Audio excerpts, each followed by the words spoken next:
Hello, good afternoon, everyone, and thank you very much for the invitation.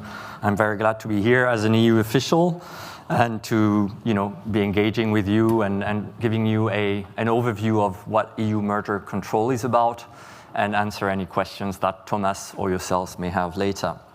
So I'll try to just give you some hooks for our conversations on the main topics for you, merger control and the topics that may be of interest for you.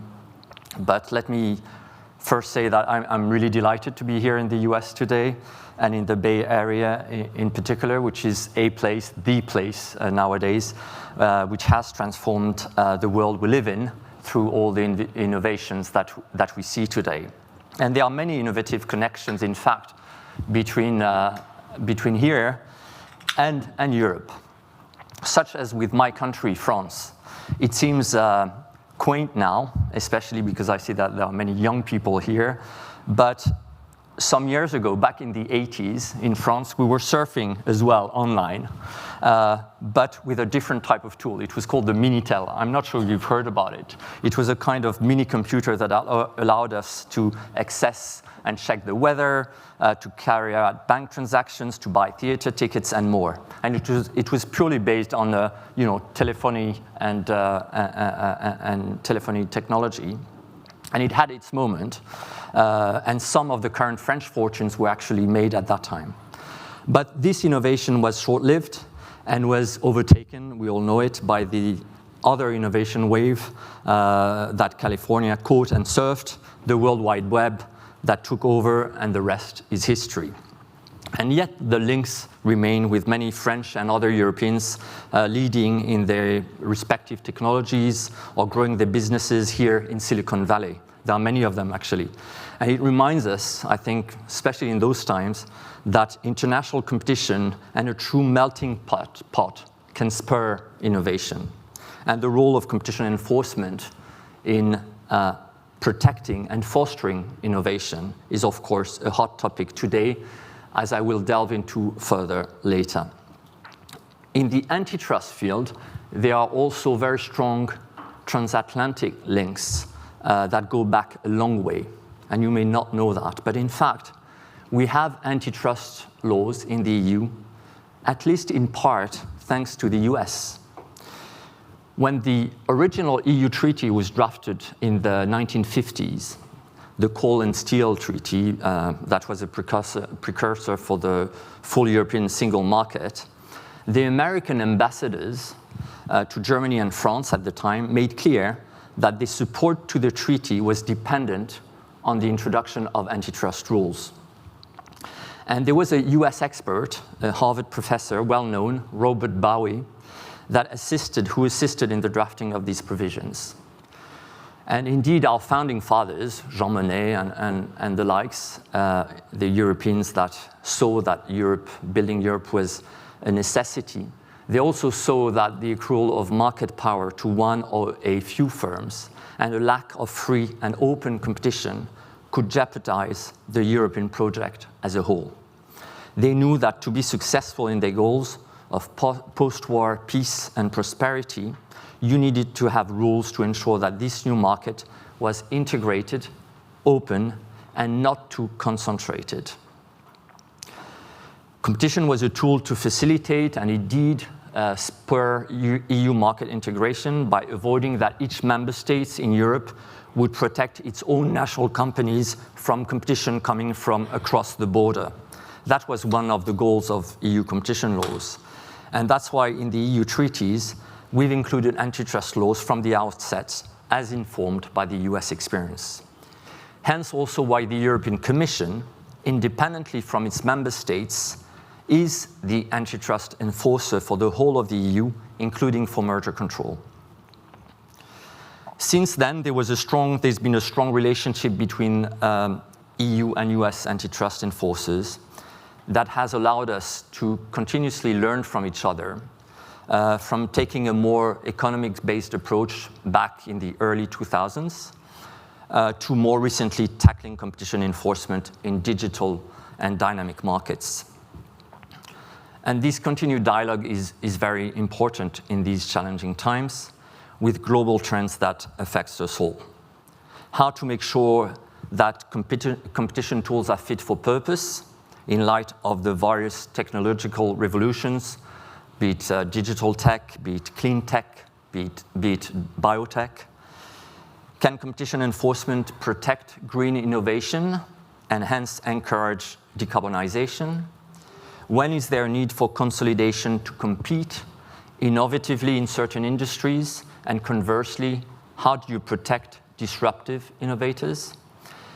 In Europe, at this moment, and in my field of EU merger control, we are at a crossroads on these issues. In our upcoming review of our merger guidelines after 20 years, we will be looking at them in depth, and no doubt we will also gain insights from our US colleagues of the FTC and the DOJ, who've recently also revised their merger guidelines, and which I understand are here to stay for a while. So let me just give you a short overview of what EU merger control is about, because you may not all be familiar with the system. And then I will just tackle some of the hot issues or mention some of them so that we can discuss them. Just to give you a short overview of the system. In Europe, we have a system where we review mergers of an EU dimension, and we determine whether they are compatible or not with the EU single market, meaning whether they create or not competition issues within that market. Note here that the goals of EU competition rules have a close link with the European single market objective, as I mentioned.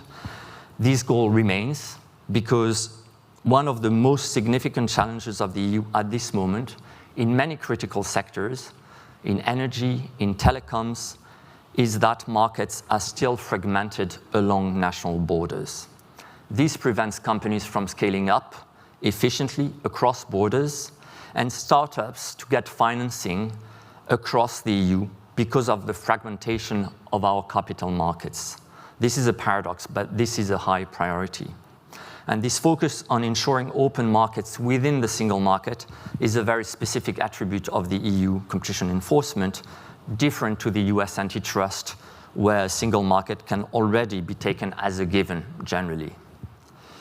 Perhaps also different from the US, the EU courts have also taken a broader view of the definition of consumer welfare, where the focus is not only about final consumers, it is also about business customers down the chain, and it's not only about prices, it's also about the protection of the competitive process more generally.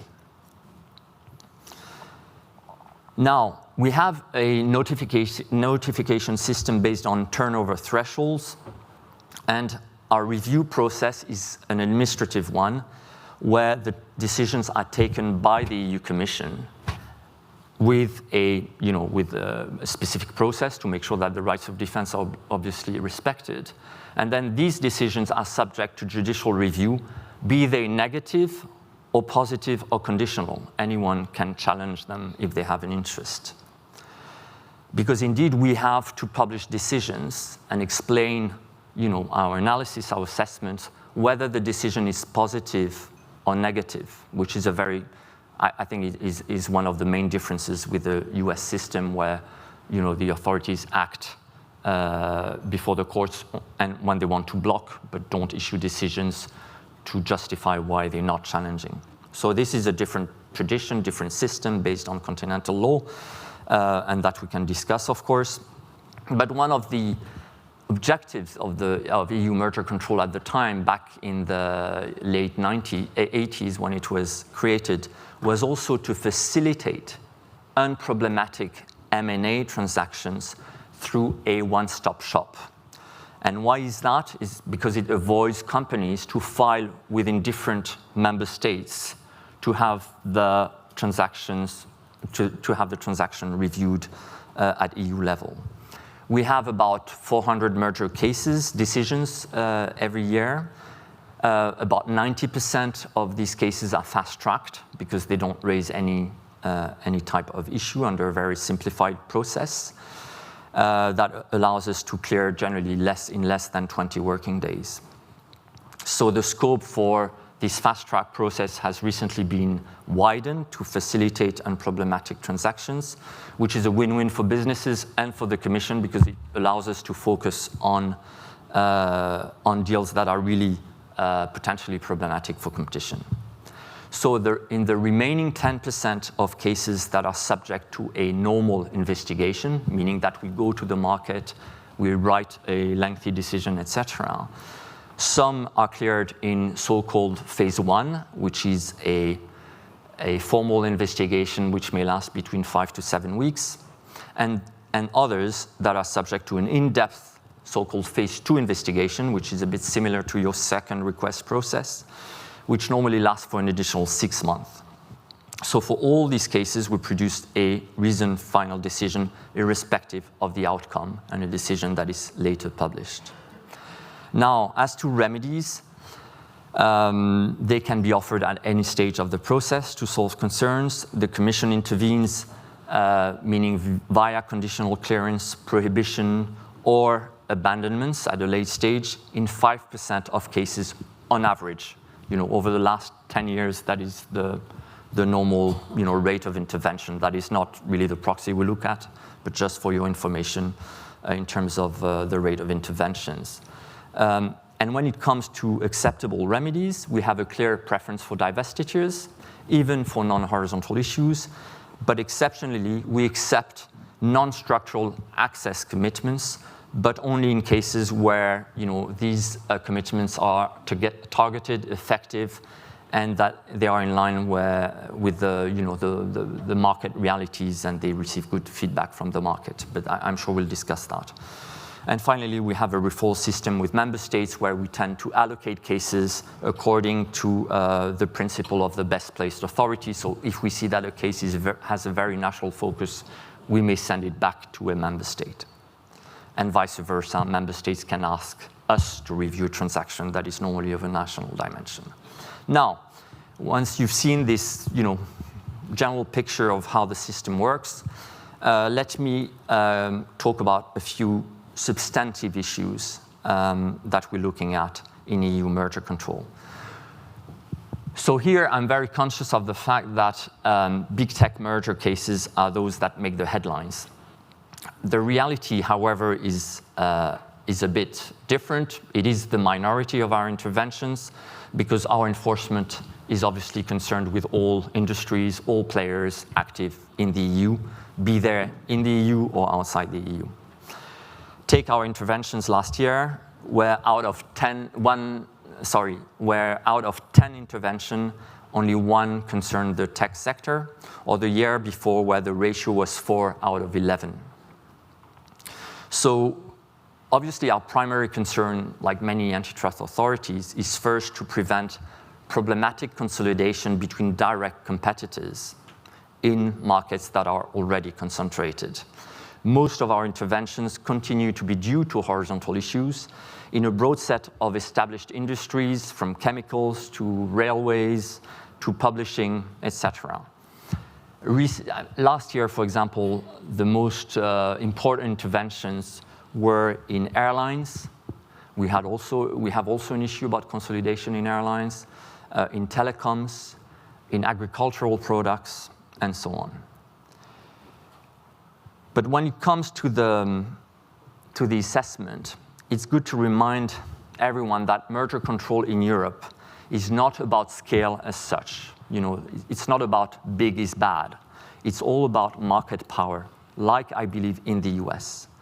In practice, it means that if you have large players with many different activities and you have concerns on one specific market, the remedy must address this market. I think that's the same case in the US.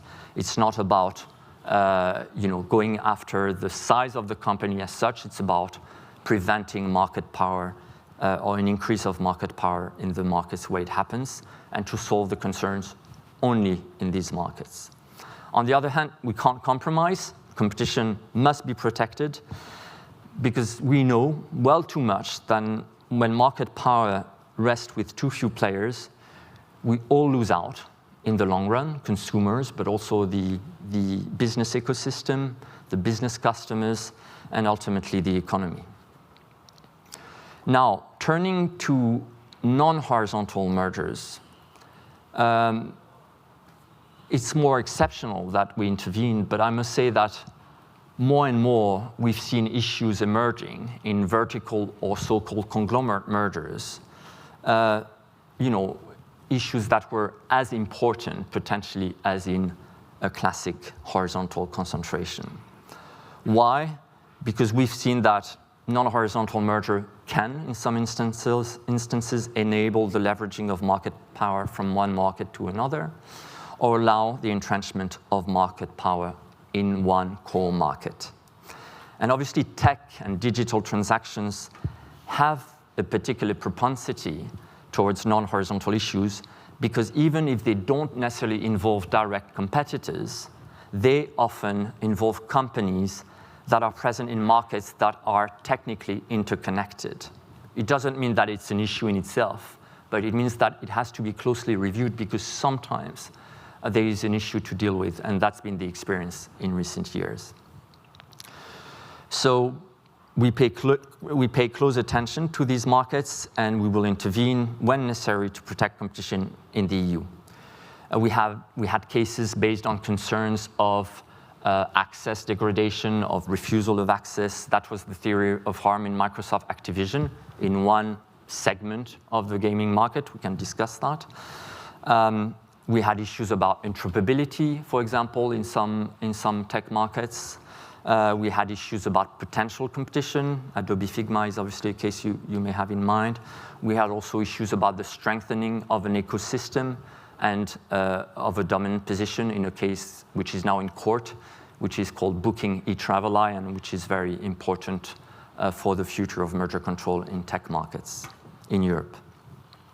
But amongst these cases, they've been cases where we've been able to accept targeted and effective solutions. For example, in Microsoft Activision, where licensing remedy was effective to solve concerns surrounding the availability of Activision Blizzard's games in the nascent cloud gaming segment, where we were the first actually to say that although there was an issue that we had spotted on this segment, that could be solved through a licensing system that has now been put in place. I think NVIDIA is one of the beneficiaries to allow the distribution of cloud of games on cloud platforms. We had Broadcom VMware, for example, recently, where we accepted access remedies to resolve interoperability concerns. And in other cases, no effective remedies could be found, and we had to block the transaction, for example, in Booking eTraveli that I just mentioned.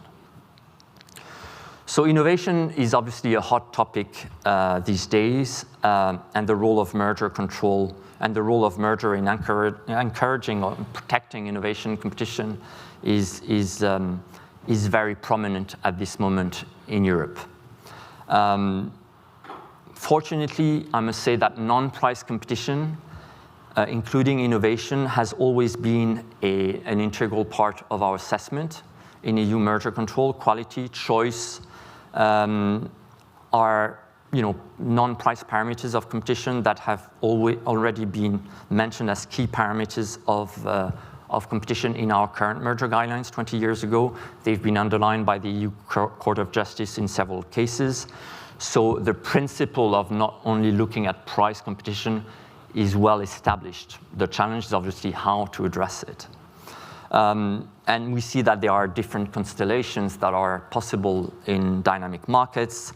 The term innovation itself can have a very broad meaning.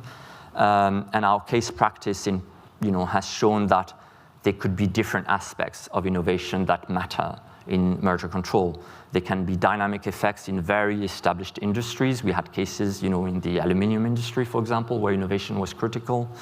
We had notably a case about clean tech innovation brought by a disruptor in a very, very established industry.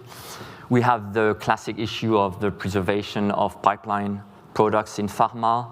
We have the issue of nascent markets, like in the Microsoft Activision case. We had issues about new players disrupting the modus operandi.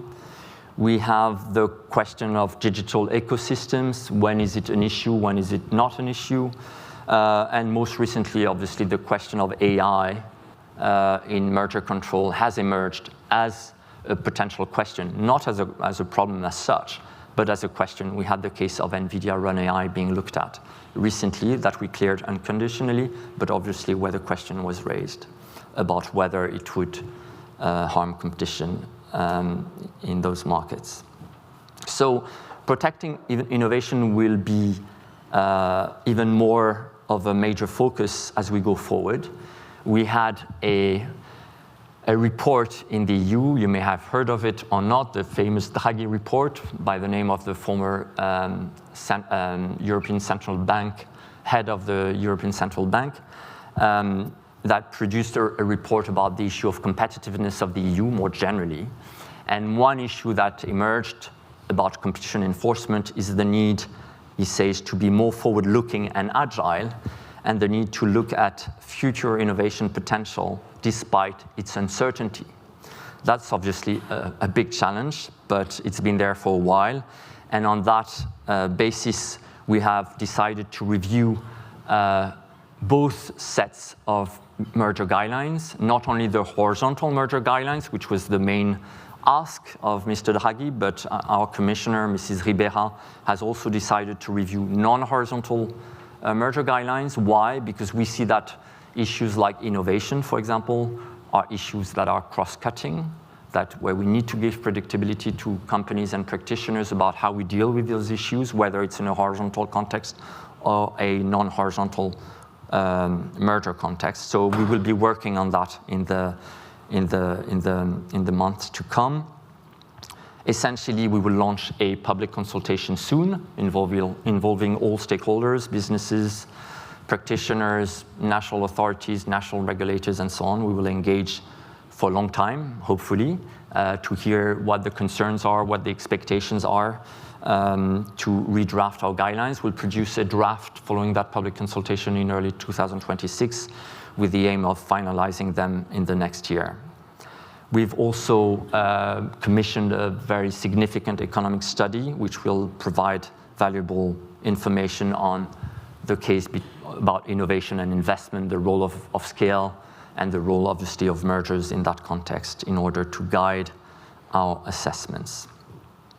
I think what is important for companies and businesses here in particular, in Europe as well, to understand is that we will not forget the lessons of the past. So we have valid principles that we will not throw out during that review. We have a very clear legal framework, and we want to maintain that. On the other hand, any competition authority must not be afraid to examine novel issues that arise from new market realities, from new products and services, from new innovations. And our courts have shown that we can bring new types of untested competition issues, provided we do so rigorously under a principled framework. And I think this is essential, and that is my message as well, that we want to respect the fundamentals, meaning obviously the rule of law, the need for engagement with businesses. We do engage about, when we have concerns and we want solutions, we engage on that. It's not a black box. We have an interest to find solutions if they are effective. We might agree or disagree, but at least we discuss them very thoroughly. We want to be transparent in this process as well, and we are, vis-à-vis businesses and vis-à-vis practitioners. And obviously the need for a reasoned decision that fully weighs the facts and the evidence available on a case-by-case basis is, I think, the strength of our system. We have to maintain consistency in outcomes, not to have double standards, so that all parties are treated equally. There are no, fundamental presumptions based on sector or nationality. That is very clear in our system. Rigorous judicial review is a very fundamental aspect of our system, and that is one that will not change that has not changed for the last 20 years and will not change in the next 20. So that is, I hope, gives you an overview of the system, and obviously we can be more granular on the various issues that may be of interest for you. I think what matters when it comes to innovation, and that is one of the places, obviously the Bay Area, where innovation is at the heart what matters to practitioners and businesses when thinking about merger control. I think our job as competition enforcers, we see that innovation, and that's why I was mentioning from my perspective the history of the Minitel and the innovations that have lapsed and others that have emerged in the meantime. We see that innovation comes in waves, and sometimes you can catch them, sometimes you don't, sometimes you can surf them actually, other times you fall, but you know that there will be a next wave that is worth waiting for. And I think the job of antitrust enforcers is to make sure that we don't pick the winners of the market, and that we make sure that the market is winnable and can remain winnable for everyone that innovates and comes in the market. And that is the challenge. There's this uncertainty about who will win, how competition will develop, and what we want to maintain is precisely that uncertainty. We don't want the market to be captured in a way that would prevent it to be contestable. And I think that's the challenge. Obviously, that's not an easy challenge, but that is how we see the interaction between innovation and competition enforcement.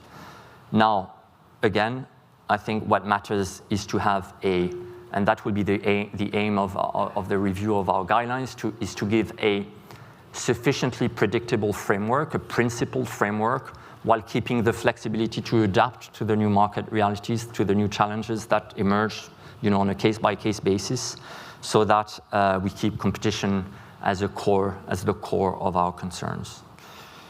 So I think that is it for me for the overview, and I'm happy to answer any questions by Thomas or yourselves. Thank you.